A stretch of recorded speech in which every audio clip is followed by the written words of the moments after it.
Ce que les jeunes aiment voir la télé, c'est des choses qui les stimulent, qui les représentent très souvent. Plus on s'en va vers les adolescents, d'ailleurs, plus la correspondance avec ce qu'ils sont doit exister. Avec les plus petits, ça peut être aussi... l'identification est importante, mais la ressemblance ou le portrait de la façon de parler est moins importante. Par contre, tout ce qui est la créativité, l'imaginaire, stimuler des jeux, disons, leur permettre de découvrir des choses, d'apprendre des choses, parce que pour un enfant, apprendre, c'est un plaisir, c'est un des plaisirs de la vie. Alors, tout ça, ça fait partie de ce que les jeunes aiment voir à la télé. Les personnages qu'on crée, et c'est peut-être pas surprenant que la télévision qu'on dit live action, là, je vais utiliser le terme anglais parce que je trouve le terme en français, en tout cas, il me convient pas. Alors, c'est des vraies personnes qui sont les héros de nos enfants. Il y a de l'animation, bien sûr, mais les plus grosses cotes d'écoute viennent des émissions où il y a des vrais visages et des vrais corps.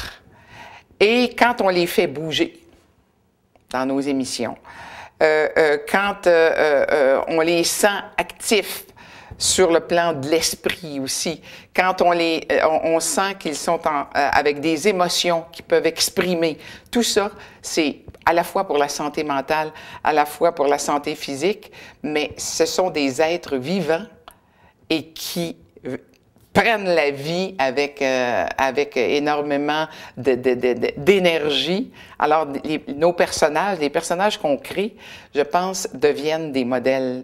La télé, c'est le moyen culturel, c'est l'outil culturel le plus puissant qu'on a.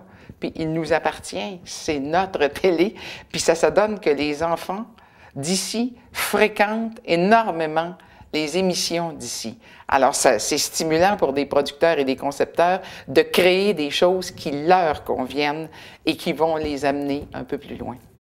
Je sais qu'il y a une préoccupation, je pense, des producteurs et des concepteurs de faire bouger les enfants sur la santé physique, ça, même dans ça a de l'importance. Dans l'alimentation aussi, une valorisation, je sais qu'on l'avait comme préoccupation dans Cornemuse, on l'a dans Toc Toc Toc, la valorisation des fruits, des légumes, mais ça ne nous empêche pas, on n'est pas, disons, il n'y a pas de religion de l'alimentation. C'est une variété, c'est de prendre soin de soi. Je trouve que ça, c'est quelque chose qu'il faut considérer tout le temps quand on fait les émissions, le passer comme message, prendre soin des autres, prendre soin de soi, avoir des personnes de référence.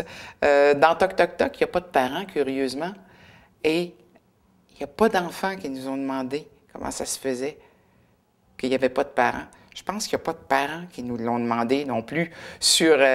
Pourtant, il y a énormément de courriers. Et on a choisi des adultes qui répondaient à différents besoins des enfants.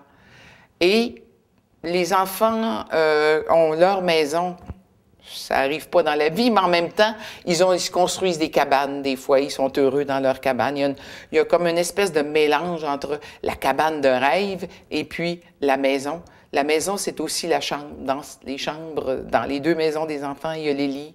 Alors, c'est comme si le village entier était une grande maison avec des chambres, une cuisine chez elle, un endroit pour faire de la musique. Ça n'a rien à voir avec la réalité des enfants, mais ça semble répondre quand même. Et ils semblent être à l'aise avec ça. Donc, ils trouvent un certain équilibre et peut-être que ça les aidera à mieux identifier, sans trouver exactement la chose, à pouvoir s'adapter à ce qui sera dans leur univers. Et ça, c'est un grand facteur, un facteur à la fois d'ouverture, un facteur d'équilibre, des facteurs d'équilibre, et des facteurs d'adaptation. c'est des choses qui vont leur être utiles toute leur vie. Et c'est peut-être de cette façon-là qu'ils vont réussir à conserver une santé à la fois physique et mentale. Parce que c'est extrêmement important tout ça pour être en équilibre et vivre une vie saine.